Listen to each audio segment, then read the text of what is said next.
Man with crashing into a Fountain City restaurant earlier this month.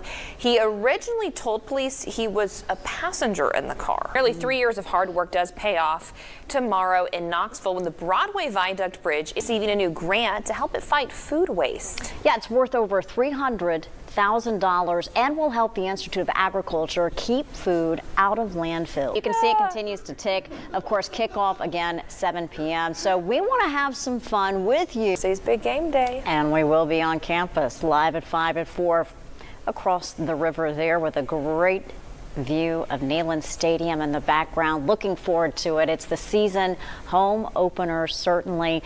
We did sit down with Williams earlier this year, and she told us the series blended fact and fiction together, creating some misinformation.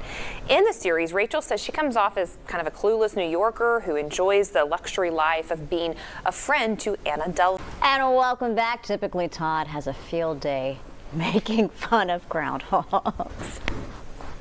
Which is why we're so excited about this next story. It's all good fun. It's from the state of Delaware, where a groundhog has been hogging the social media spotlight from influencers. Tim Furlong has more on a groundhog and a garden. 10 News reporter Grace King joining us live from Zoo Knoxville. I'm sure they will enjoy retirement for sure. Well, it is a bit of a humid afternoon. You saw Grace kind of under those misters there at Zoo Knoxville. I'm in the final week of my pregnancy, so I've been reading a lot about old wives' tales and myths to get, labor moved along. I'm only laughing because she's so positive, but you're ready to have this baby. Ready to have this baby. So desperate times call for desperate measures. Not really, but you are to the point where you're ready to meet this little girl.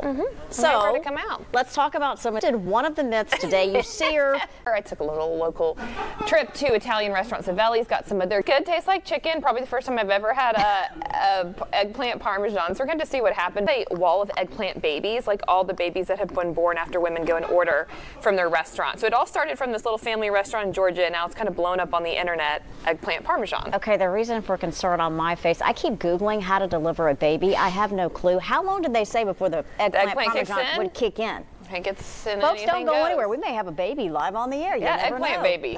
You never know. But that's just one of the things that you'll see when it's all old myths. Okay. It's been how long since you've had that parmesan? Lunchtime. I felt a burp just there. Baby girl liked it. We'll see if it works. We will see if it works. Completely different on that north side. The Vols say those new sections will end up saving most of you money when you buy tickets. Thursday, all your tickets and parking passes, this is a big change, will now be digital. So what that means is you need to download the Tennessee Athletics app to get into the game. We will be live from opening day, season opener Thursday. Our coverage starts that morning and continues all day long. We certainly can't wait for football to return to Rocky Top. Zoo Knoxville is preparing for its 3 elephants for a big transition. Tonka, Jana, and Edie are senior citizens by elephant standards, so they're going to be moving into retirement at an elephant sanctuary about an hour and a half southwest of Nashville. And Discovery, it's a really big to investigators with TBI, and one particular agent, Brandon Elkins, had been working on this case for almost 15 years, and this is what he shared with us when we profiled this story about 2 years ago.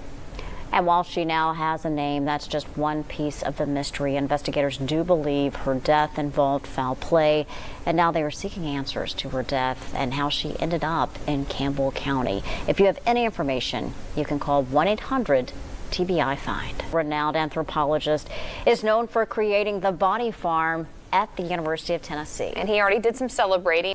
He really is fascinating. He is such a character, and we love sitting down with him. He is very sharp. He loves to talk about cases still, and he remembers every single detail. It's really remarkable. He does, the details. If you want to learn more. Well, finally today, right now, more than 100,000 Americans are currently waiting for an organ transplant. 3,000 of these patients are Tennesseans. And August being Minority Donation Awareness Month, Cornelia Nicholson shares how one patient is encouraging others to sign up as donors. And Bryant says if you don't want to donate one of your organs while you're still alive, look into donations after death. He says donor services treat you and your organ with respect and dignity. If you want to learn more about organ donations, you can visit donatelifetn.org. an incredible way, certainly, to help others. So you can visit that website again if you would like to learn more about organ donation. We've covered a lot of different events so far this week. Of course, we're a few days from the weekend, but we will run down the list of all the events, the activities. Of course, season opener for Tennessee Thursday. We will be live across Neyland Stadium. We will have coverage on campus as well. So we are really looking forward to a new season here on Rocky Top. Go Big Orange. That's going to do it.